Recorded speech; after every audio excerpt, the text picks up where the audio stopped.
Meus irmãos, a paz do Senhor. Louvamos a Deus por mais uma noite que o Senhor nos concede de estarmos reunidos em sua casa, em sua presença. E você vai abrindo aí a sua Bíblia, por gentileza, no livro de Atos, capítulo 13, versículo 1 em diante. Atos, capítulo 13, versículo 1 em diante. E todas as vezes que nós pudermos, e quase sempre podemos, por que não dizer sempre, temos motivos de agradecermos a Deus. Temos motivos de estarmos alegres, de estarmos felizes na casa do Senhor. Temos motivos de louvarmos a Deus.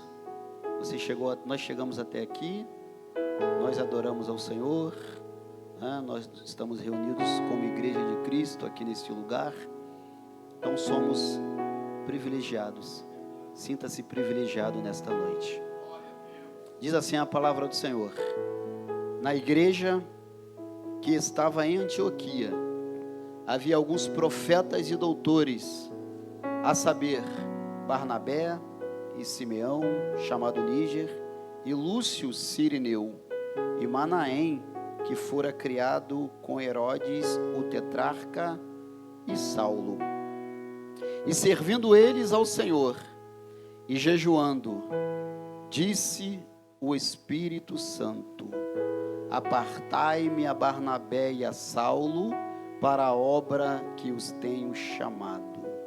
Então, jejuando e orando, e pondo sobre eles as mãos, os despediram. E você pode se assentar, glorificando e exaltando ao nome do Senhor Jesus.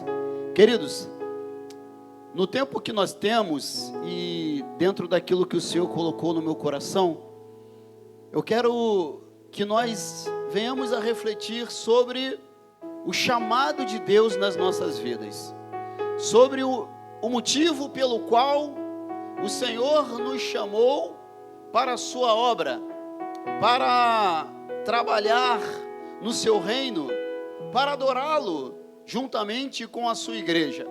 E desde já precisamos abrir um parênteses já nessa introdução e falarmos que Deus, Ele não erra quando Ele escolhe alguém. Então Deus, quando escolheu a mim, quando escolheu a você, não foi porque Ele errou, não foi porque Ele não tinha outra opção. Ele tinha pessoas melhores do que eu, Ele tinha pessoas mais altas do que eu, Ele tinha pessoas mais fortes do que eu, Ele tinha pessoas mais inteligentes do que eu, Ele tinha pessoas com tantas coisas mais do que eu e do que você, mas aprouve ao Senhor nos chamar para a sua grande obra, irmãos. Aprouve a Deus chamar o nosso nome, onde nós estávamos, cada um fazendo algo de repente diferente, mas Deus, Ele nos chama para a sua obra, irmãos. E nós observamos no texto que lemos a igreja que estava em Antioquia. Se você for olhar o contexto histórico desta cidade de Antioquia, a Bíblia vai mencionar sobre duas Antioquias: Antioquia da Síria, que é esta a qual nós estamos falando, e Antioquia da Pisídia. Essa Antioquia da Síria era onde era o quartel-general da igreja. Alguns pensam que o quartel-general da igreja era Jerusalém, mas não. A igreja, quando perseguida em Jerusalém, a igreja, ela se expande. Lembra de Atos capítulo 8, versículo 1? E aqui em Antioquia da Síria, é um local onde reúnem-se profetas e doutores, profetas e mestres. E daqui era o local, conforme nós vamos observar na noite de hoje, que o Espírito Santo direcionava, guiava, enviava homens para a obra missionária, homens com chamados, homens para realizar o propósito e a vontade do Eterno. E nós vamos observar, inclusive, nesta cidade tão importante, que os cristãos aqui são pela primeira vez chamados de cristãos. E ser cristão significa miniatura de Cristo, ou pequenos cristos. Isto é o significado da palavra cristão. Mas quando a gente olha também no lado cultural e histórico dessa cidade, olha o nome, Antioquia. Eu não sei se esse nome lembrou a você, remeteu você a alguém, mas teve um homem, há 200 anos atrás, mais ou menos, desse evento que nós estamos vendo aqui em Atos capítulo 13, que vai profanar o templo em Jerusalém. Após a morte de Alexandre o Grande, antes do Império Romano ascender, tem um intervalo de aproximadamente 400 anos, o que nós chamamos de período interbíblico. E nesse período tem um homem chamado Antíoco Epifânio, que vai entrar no templo de Jerusalém e vai profanar o templo de Jerusalém. Ele vai inclusive sacrificar porcos no altar do templo sagrado dos judeus.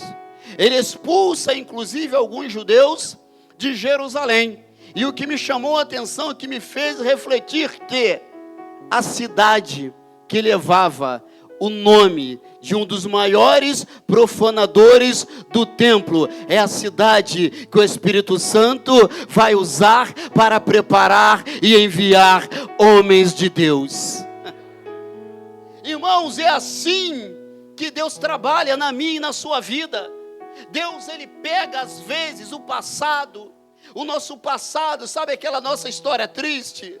Sabe aquela nossa história de derrota? Sabe aquele nome, né, aquele apelido, aquele nome que nós tínhamos no passado? E eu costumo dizer que geralmente ou é pejorativo ou é no diminutivo, né? É fulaninho, beltraninho e tal, ou então pejorativo demais. Mas Deus, Ele não se importa com isso. O que importa é que Deus tem nos chamado e tem nos preparado para uma grande obra, uma obra excelente, uma obra viva, uma obra eficaz, uma obra que nós sabemos que começa em cada lar aqui representado, mas vai alcançar outros lugares.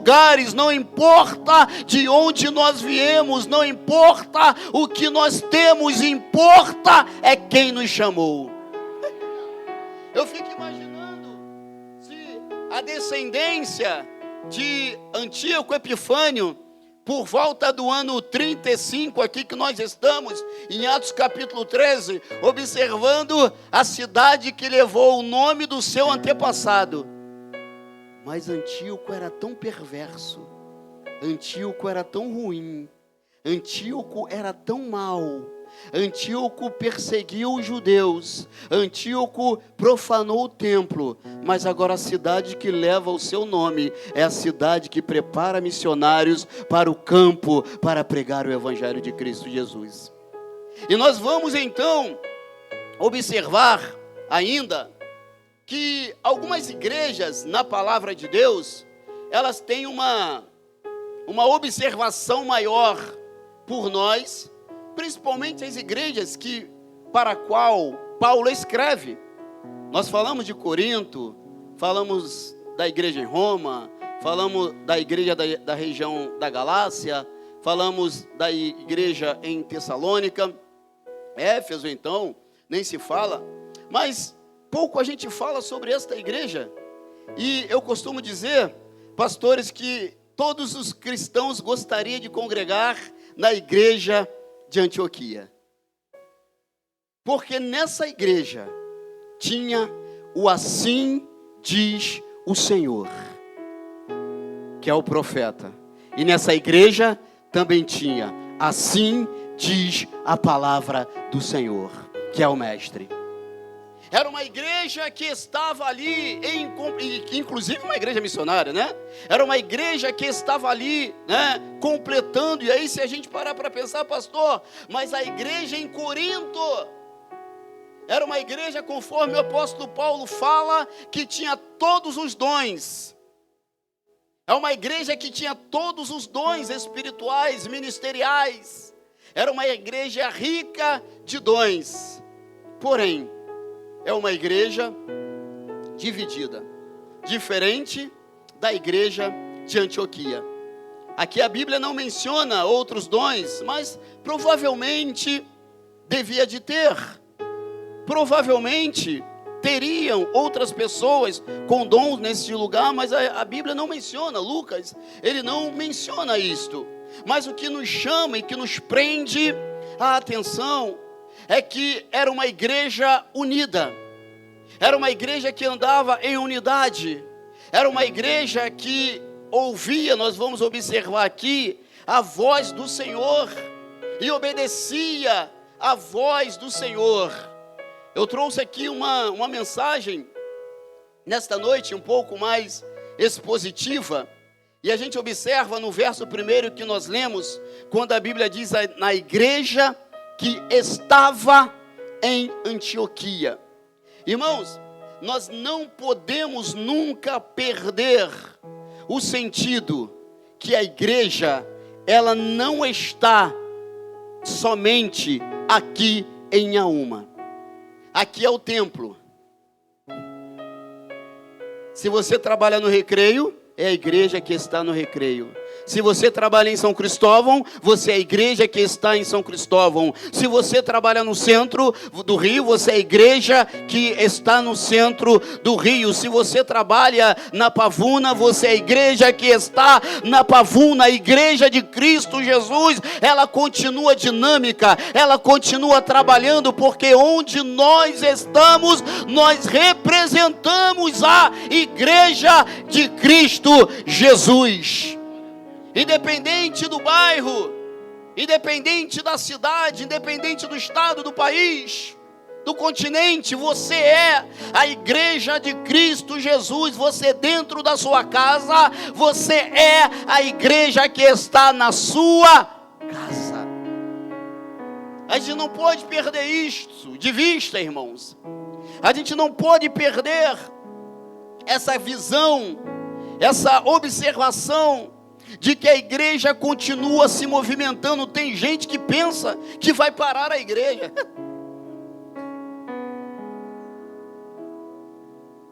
Como é que é o hino? Tentaram acabar com a base da igreja, né? Irmãos, pare para pensar que em março de 2020 a igreja se reinventou. Vamos fechar o templo, ou vamos deixar o templo aberto, os irmãos em casa, e vamos fazer lives. Pastor fazendo live em casa, a igreja às vezes se reunia aqui, Ministério de Louvor, faziam lives, e os irmãos, até ceia nós tomamos em casa, sim ou não? E quem disse que a igreja parou? Pelo contrário, a igreja se reinventou no meio de um problema, irmãos. Porque a história da igreja, a Bíblia Sagrada me ensina e te ensina que a igreja, ela sempre cresceu em meio à pressão e à perseguição, irmãos. Atos capítulo 7, nos últimos versículos, Estevão morre. Paulo consente na morte de Estevão. Atos capítulo 8, diz a palavra que os apóstolos, a igreja, os irmãos se espalharam. A perseguição começou em Jerusalém. E alguém pensou assim: agora a igreja para. Pelo contrário, agora a igreja multiplica em outros ambientes. Agora a igreja multiplica em outros lugares, em outras áreas, em outras cidades. Então, a igreja que estava em Antioquia, você é a igreja onde você está, irmãos. Nunca deixe o inimigo colocar algo na sua cabeça que você não é, que você não vale, que você não consegue, que você não pode, que você é errado. Não, a gente é imperfeito, mas a gente é. A gente falha, mas a gente continua sendo o quê? Filho de Deus. A gente precisa entender que vivemos nesta terra. Nós precisamos entender que enquanto estivermos nesta terra, nós às vezes ligaremos o Waze e vai nos direcionar. A gente vai entrar numa rua errada, a gente vai acontecer alguma coisa no percurso da nossa vida, mas não significa que você não vai chegar, que você não vai alcançar, que você não é. Deus não deixa de ser o nosso Pai, Igreja de Cristo Jesus. O que faz um pai deixar de ser pai? Estamos falando de pais de verdade, né? De nós que aqui estamos, né? O que faz um pai deixar de ser pai? Quantas vezes nós, como filhos, falhamos, né? Com os nossos pais. Quantas vezes os nossos filhos acabam errando, falhando conosco de algum jeito, de alguma forma. Mas pai de verdade não deixa de ser pai. Então, se Deus te constituiu, igreja, levanta a cabeça, erga os olhos, como foi lido aqui: eleva os meus olhos para o monte, de onde vem o meu socorro vem do Senhor que fez os céus e a terra. Levanta a cabeça. O inimigo, ele quer que nós andemos cabisbaixos, sem perspectiva. O inimigo quer que nós percamos a identidade de igreja de Cristo Jesus. Só que Jesus ele falou assim, deixa eu explicar um negócio para vocês. Pode um pai, ou qual o pai, que o filho pedindo um pão vai dar uma pedra? Já fez isso, Rafael? Qual o pai que o filho pedindo um peixe vai dar uma serpente?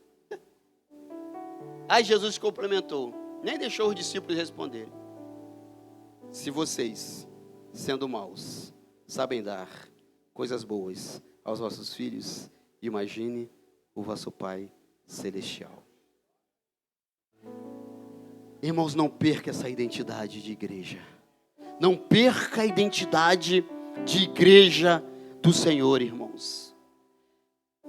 Observemos que nesta igreja, como eu falei, tinha lá os profetas e os mestres. Eu não quero ficar apenas nesses dons ministeriais, mas eu quero compartilhar uma vez mais com a igreja que Deus deu dons à igreja, e você é dotado de um dom.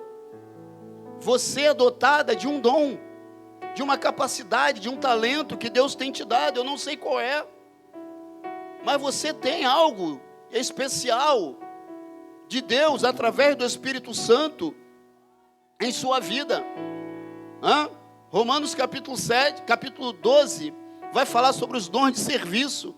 1 Coríntios capítulo 12 vai falar sobre os dons espirituais. Efésios capítulo 4 vai falar sobre os dons ministeriais. Então são muitos dons que estão aí, irmã Tamires, à nossa disposição. Basta nós buscarmos dons para trabalharmos no reino e na obra de Deus.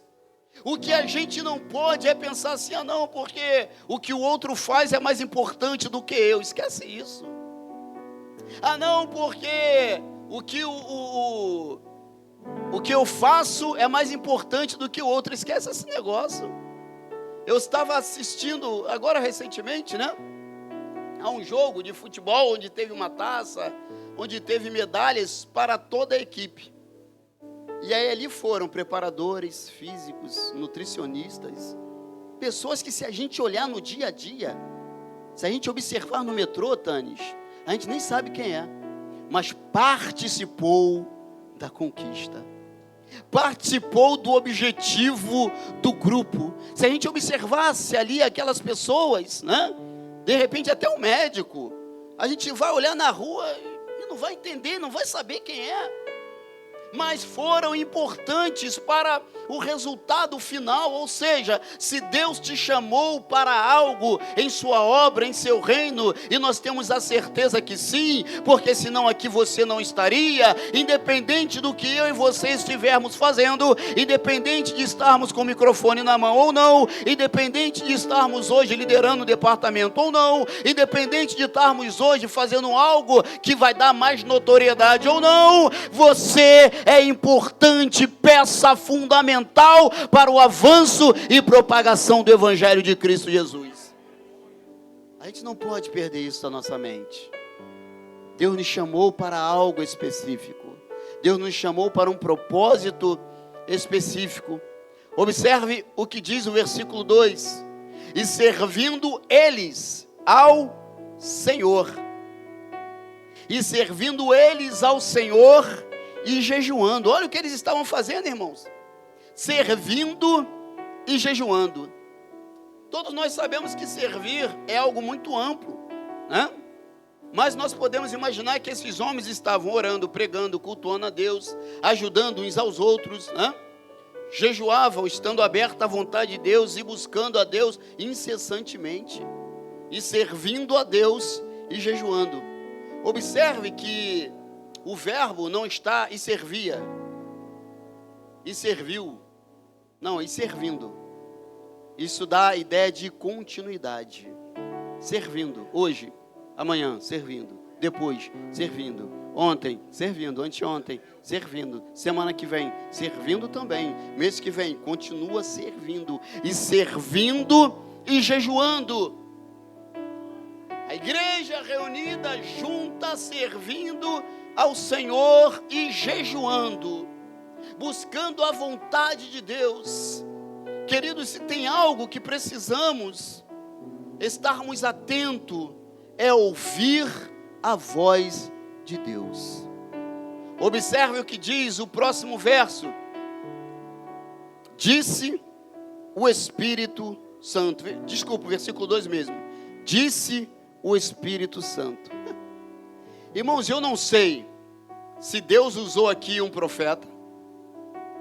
A Bíblia não diz. A Bíblia diz, disse o Espírito Santo.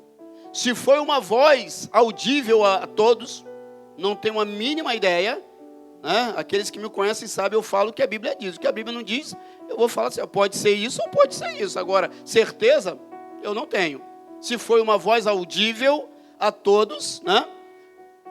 Que veio do vento, ou através do vento, ou através das ondas sonoras, sem ninguém abrir a boca, ou se foi um profeta aqui falando. Mas o que eu sei é que o Espírito Santo, ele falou, irmãos.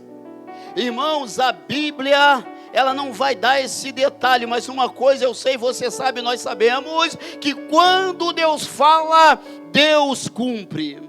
E como eu gosto da profecia, e como eu gosto da palavra, quando a palavra de Deus, por exemplo, quando está escrito lá em Atos capítulo 9, o Senhor falando a Ananias, Ananias, levanta-te, e vai à rua chamada direita,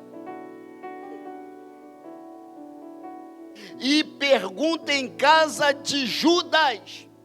Ananias, você vai na rua chamada direita, você vai lá, vai procurar na casa de Judas. Você vai procurar a casa de Judas, você vai encontrar, ok, Ananias? E você vai perguntar para um homem de Tarso. Tem um homem lá, Ananias, que ele é de Tarso. Ele não é de Jerusalém, ele não é da Judéia, esse homem é de Tarso, ok? E Ananias, preste bem atenção, o nome dele é Saulo.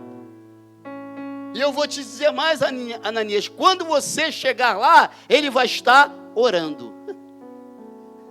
Ananias, quando chega lá, irmãos, ele vai direitinho, faz tudo aquilo conforme o Senhor falou, porque como eu disse aqui no início, Deus não erra. O Espírito Santo de Deus, ele não errou quando nos levantou, quando nos chamou, quando nós aceitamos a Cristo. Não, ele não errou, ele te chamou, era você. Ele te chamou pelo nome, irmãos, é tão forte, que ele sabia que estaríamos aqui. Ele sabia quem estaria aqui hoje. Ele não tem dúvidas do que aconteceria aqui hoje. Eu estaria para pregar na quinta-feira passada. Não pude, falei com o pastor Robson. E aí, um outro irmão pregou, o pastor Leandro pregou. Um outro pastor pregou. Mas porque a mensagem de semana passada era aquela, ainda que foi feita escala, tudo bem, mas Deus, Ele tem os seus meios, as suas formas de trabalhar, e Deus nos trouxe aqui hoje, nós que aqui estamos. Essa palavra não é para quem não veio, essa palavra é para nós que aqui estamos, essa palavra é para quem está assistindo no YouTube, por exemplo. É que Deus não erra quando Ele nos chama para fazer a sua obra. Deus, Ele não se enganou. Quantas vezes a gente se engana? Lembra que até Samuel se enganou? Quando foi ungir um dos filhos de Jessé? Até ele se enganou. Mas Deus não errou quando chamou Saul. Deus não errou quando chamou Davi. Deus não errou quando chamou Pedro. Deus não errou quando chamou João. Deus não errou quando chamou Judas. Deus não errou quando chamou Tiago. Deus não errou quando chamou Paulo. Deus não errou quando chamou o seu nome. Ele não errou quando chamou o seu nome. E fique tranquilo que Ele sabe muito bem o que eu e você podemos fazer. Ele sabe muito bem até onde, o nosso balde, a quantidade de água que o nosso balde consegue levar. E de repente a gente vai falar assim: pastor, mas eu não tenho nem balde, tenho uma taça igual essa aqui.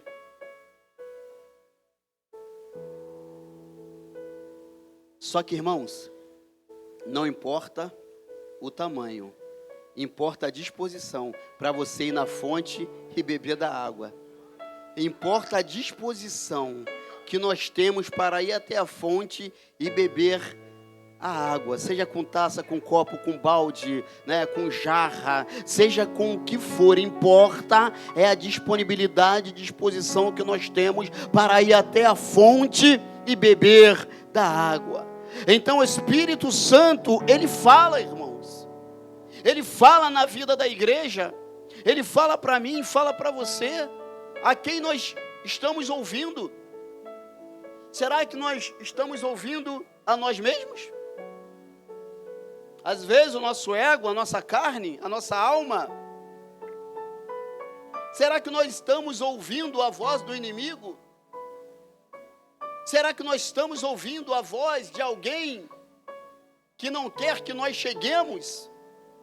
Não estou falando do meio evangélico, mas de repente no trabalho, de repente em outro ambiente parental.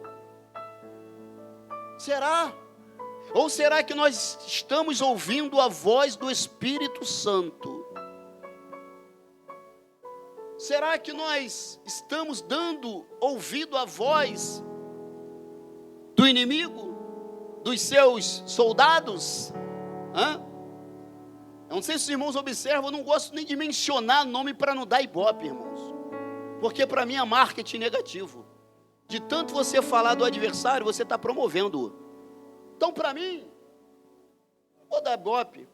A única coisa que eu estou falando aqui é que o meu Deus, o nosso Deus, precisa falar e nós precisamos ouvir, irmãos. Independente dos outros sons que vêm ao nosso ouvido, você é filho de Deus. Se eu chamar o seu filho, aqueles que são pais aqui e mamães, e você chamá-los pelo nome, ele vai reconhecer a sua voz. Ele vai saber quem está falando. E é papai. E é mamãe. Ah, não, é o pastor fulano, é o pastor Beltrano, é o irmão, é a irmã. Ele vai saber. Então nós precisamos, irmãos, dar ouvidos à voz de Deus, porque Ele não erra. Então, independente de como está, porque às vezes Deus nos chama para algo e parece que as coisas começam a não fluir da maneira que a gente pensava, imaginava, sonhava, desejava para aquele momento. Só que eu penso hoje, eu penso agora, eu penso o presente, eu até projeto o futuro, mas eu estou preso no presente. Só que o Deus a qual nós servimos, Ele sabe do ontem, tanto quanto hoje, como Ele sabe o dia de amanhã. O ontem para Ele já passou, assim como o amanhã também para Ele já está, Ele já conhece. Para a gente é uma incógnita, a gente não sabe nem se a gente vai levantar amanhã. A gente faz um projeto e daqui a pouco algo muda, você vai para um lugar que você de repente não projetou para ir, mas Ele já sabia que você estaria ali. Deixa eu seguir. Apartai-me a Barnabé e a Saulo. Olha que recado claro, irmãos. Olha que mensagem contundente. Vai falar nome. Nós observamos aqui que tinha Barnabé, Simeão, tinha Lúcio, tinha Manaém. E aí o Espírito Santo, eu quero Barnabé e Saulo. Observe, irmãos, que o Espírito Santo vai falar para a obra que os tenho chamado.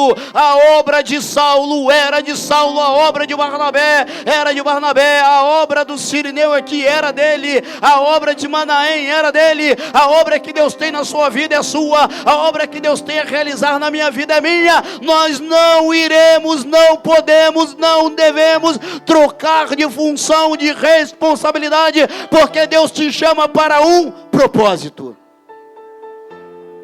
E Ele não erra, Gabriel. Ele vai falar que irmãos, quem foi Barnabé e Saulo? Quem foram? Depois de Jesus, os 2 maiores missionários que a igreja teve. Errou o Espírito Santo quando chamou esses homens para a obra? E observe que esta igreja, irmãos, que eles vão sair para longe, para esta obra ao qual o Espírito Santo estava o chamando. E o que a igreja vai fazer? A igreja vendo isto, ninguém ficou com ciúme, ninguém ficou com sequela, ninguém ficou magoado, ninguém ficou chateado. Olha o que o texto diz. Então, o que eles fizeram? Jejuando, ou seja, não foi na mesma hora, eles continuaram então jejuando, e aí eles orando, e pondo a mão sobre eles, ou pondo sobre eles as mãos, conforme diz o texto bíblico, os despediram. Eu fico imaginando a alegria esfuziante desta igreja, quando ouve a voz de Deus, e Deus falando através do Espírito Santo: separa fulano, separa Beltrano, porque eu tenho uma missão especial para ele em um determinado lugar, irmãos. Deus, Ele tem propósito, nós não estamos. Foi falado aqui na segunda-feira, que Deus, quando nos coloca, quando nos planta em um lugar, é porque Deus tem uma missão conosco naquele lugar. É porque Deus tem algo a realizar na nossa vida, naquele lugar. Amado e querida de Deus, eu e você, nós fazemos parte do plano de Deus para esta humanidade. A bênção, irmãos, não necessariamente está no lugar, a bênção está na pessoa, a bênção está em você. Onde você chega, eu e você, nós precisamos ser bênçãos de Deus. Nós somos luz, nós somos sal, nós fazemos a diferença. E aí o Senhor então nos planta em um lugar, irmãos. O Senhor nos planta aqui, por exemplo, em Auma, como a nossa Antioquia. Aí o Senhor nos manda para determinadas missões. Você vai trabalhar ali. Trabalhar mesmo, trabalhar, o trabalho, né? Você vai trabalhar ali. Você vai trabalhar acolá. Você vai trabalhar lá.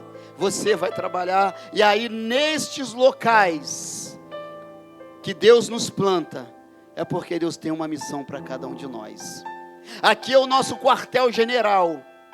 Aqui a gente aprende. Aqui a gente edifica uns aos outros. Aqui nós oramos e jejuamos uns pelos outros. Aí o Espírito Santo, ele vai abrir uma porta para mim e para você, e vai nos colocar lá. Ah, pastor, porque o Senhor me colocou ali, lá, acolá? É porque Deus quer que nós sejamos bênçãos naquele lugar.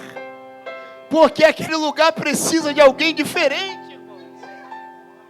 Alguém que faça a diferença.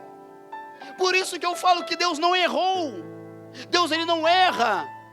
Quando ele te chama, e olha que Deus chamou Saulo, Deus preparou Saulo, e Deus direcionou Saulo. Deus te chamou, homem de Deus. Deus te chamou, mulher de Deus. E você, o nosso chamado, ele vai começar no nosso lar, na nossa casa. Existem de repente mães e pais que não pregarão, que não tocarão, que não cantarão com o microfone, né? Mas de repente um filho, de repente um neto, se Jesus não voltar, eu não sei quando ele volta, de repente um bisneto, vai fazer obras muito maiores do que eu e você juntos. E começou onde isso? Começou em você, papai. Começou em você, mamãe. Por isso que nós oramos pelas nossas crianças, porque enquanto Jesus não voltar, essa turminha que está crescendo, vai chegar um dia. Eu vou terminar só falando isso aqui para os irmãos. Tinha ido a uma igreja no passado, com Miguel, Márcia, e recebemos algumas palavras, algumas profecias de Deus para as nossas vidas, e uma especificamente para o Miguel. E o Miguel ficou com aquilo na cabeça. E hoje, antes de vir, estar meio doentinho, aí ele falou assim para mim: pai, você vai comprar um terno para mim? Aí eu falei: para quê? Aí ele: não, quando eu pregar. Aí eu falei assim: quando você vai pregar? Pai, lembra do que aquela irmã falou? Deus tem pressa. O que eu tenho que fazer, pai? Irmãos, não é do nada, né? O que eu tenho que fazer, pai? Aí eu falei assim: faz um seminário. Contigo eu falei: não é a idade, eu sei, irmãos. Aí eu falei: depois você faz igual o seu irmão, faz pedagogia para você dar e tal. Mas aquilo que foi falado para ele está guardado.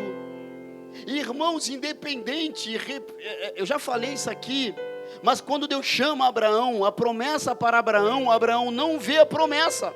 Abraão, olha para o céu, vem para cá, olha para o céu. Abraão olhou: quantas estrelas? Não posso, assim vai ser sua descendência. Abraão viu a promessa? Não, mas a promessa aconteceu. A promessa aconteceu. O nome de Abraão, irmãos, está escrito, né? A descendência de Abraão chegou até nós. Então, independente do que você esteja fazendo hoje, continue fazendo. Não se desconecte de Deus, da obra de Deus, do chamado de Deus, do propósito de Deus, independente do sol, independente da chuva, independente dos problemas, independente das adversidades, independente de alguns momentos você olhar para o céu e falar assim: Senhor, eu não estou entendendo nada do que está acontecendo. Tudo bem, a gente pode até mesmo não entender, mas eu preciso ter uma convicção dentro do meu coração: eu não entendo, mas eu confio. Estou entendendo nada, papai, mas eu confio em ti. Eu não estou entendendo nada do que está acontecendo, mas eu confio na tua promessa. Eu confio na sua palavra. A tempestade até veio, mas eu sei que o Senhor está comigo no barco. Irmãos, que Deus nos abençoe nesta noite, em nome de Jesus.